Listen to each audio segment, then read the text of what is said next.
Primeiro-Ministro Tauro Matangroa, foi orientação para o Ministério da Justiça, com a basuca traia 13 municípios na atribuição certificado Barai. Orientação do Primeiro-Ministro do Ministério da Justiça ratou durante encontro e o Ministério da Justiça dili sexta-feira semana né. Primeiro-Ministro Tauro Matangroa agradece ao Ministério da Justiça e serviço onde contribui para o processo de desenvolvimento nebe precisa EMA meus no RAI. Desenvolvimento sai da lei de humanidade, né?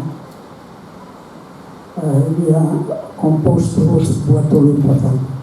E da EMA, rua meios, tolo RAI. Por exemplo, o que temos no tempo, EMA precisa EMA forte. Então, normalmente, será a indústria civil e a máquina civil. Então, a macia o outro, que o resto não tem de mancar mais embora, a macia tem que lógica toda. E quando a lógica toda, a lógica nem vai.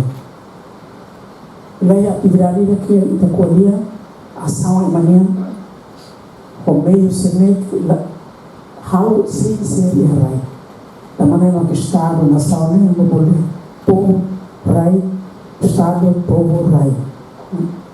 E a fatem Hanessa, Ministro da Justiça, Tiago Sarmento Hateten, Ministério da Justiça informa o Primeiro-Ministro Tauro Matangroa com a barra semana oin e a equipa hat, hori ha Sukatrai e a município Sanolo Rai Sintolu, no faz certificado título Rainian. Ministro da Justiça convida a Sua Excelência Primeiro-Ministro General Tauro Matangroa Mai Hane, a reunião direta ao Ministério da Justiça toma.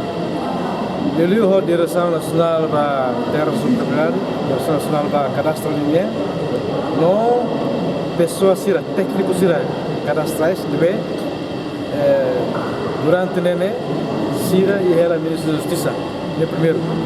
O objetivo da reunião nene, Ministro da Justiça convida Sua Excelência Primeiro-Ministro Mai a tornar orientação na ordem o chefe do governo a Ministério da Justiça, Lihusi, Direção Nacional de Terra Subpropriedade, Mamos Cadastro Linear, e a semana hoje, tumba Sukatrai.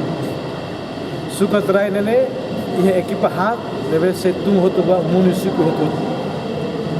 Sukatrai nene, o objetivo, a tu faz certificado título lá em Barai, e a tinha nene, deve ter o plano, Ministro da Justiça Linear, se há muito com Sua Excelência Primeiro-Ministro, para fazer o curso, que é dia 28 de novembro, e Sua Excelência Presidente da República, há muito com o Ministro Cel, e a cerimônia 28 de novembro, e a Maratutu. Ministro da Justiça no Primeiro-Ministro Tauro Matangroa se faz certificado e o ekusi loron ruanulu racing walu fulan novembro dinane reportagem Sabina Sansa Marquita da Silva Televisão Timor Pós.